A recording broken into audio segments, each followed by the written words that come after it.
Okay, so to start, one of the things I really love about this show is Mickey going back to music throughout it and finding her comfort there. And so I wanted to ask both of you, as people, is there something that you go back to kind of ground you and find comfort in when everything kind of gets overwhelming in your own lives?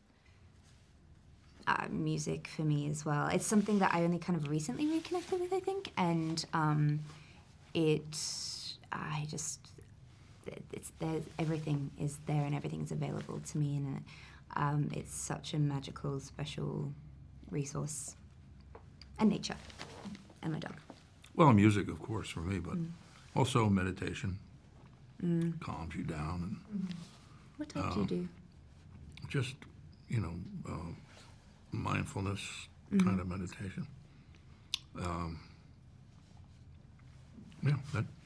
That's what I do. And well, I have a kind of actory based question, so sorry. But with a show like this, you have to kind of understand how these characters, where they came from and where they are especially when we have, moments where G-Pop is like, your sister runs away, that's what she does. But you can still care, like, see that he cares, even though he's kind of like, it's just her, like, whatever, she's gonna run away. How do you guys as actors build up that relationship in those brief moments that we get to see in flashbacks where this family is together and when they are with one another, so that when we do have those moments where they're not together, we understand the care but also the upset over her, like, running away and doing all these things? Well, for me, personally, you use your imagination. Yeah. And whatever is in your past and your own personal experience that you can bring to it. And if the given circumstances don't do it, then you add some of your own personal experiences underneath to work on that relationship.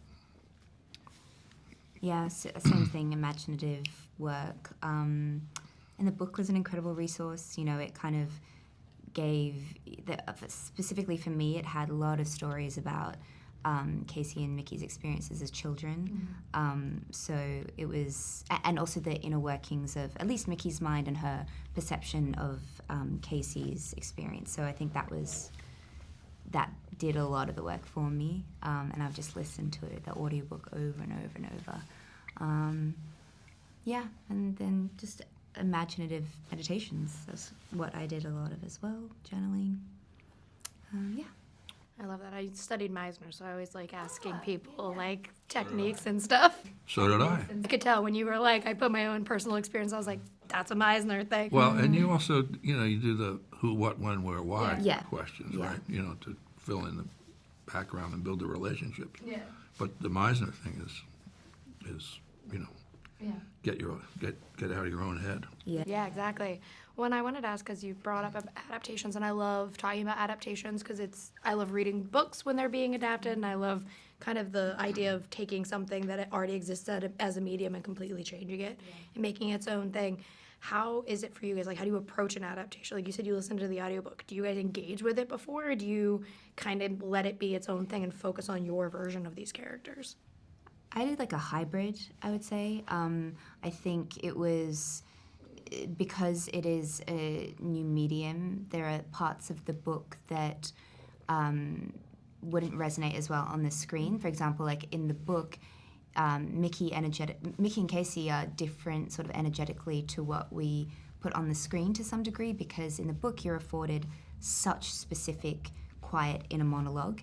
And what Amanda did so well was she was able to do as much as she could in performance, but then recognize that there were other things that were required of a screen Mickey, which is like the vulnerability, the kind of the strength that didn't exist on the same level or in the same format in the book. And as a result, I adjusted my performance to titrate to that, I think.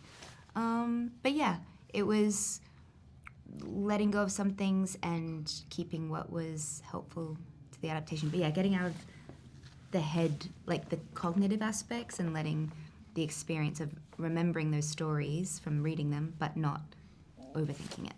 Yeah. Well, the book, as you know, my character is a woman, the grandmother. So, and my character in the show is a much more expanded version. I mean, there are hints in the book that carry over to the male character, but my character in the series has so much more going on than comes out in the book with the grandmother. So, I had to do my thing.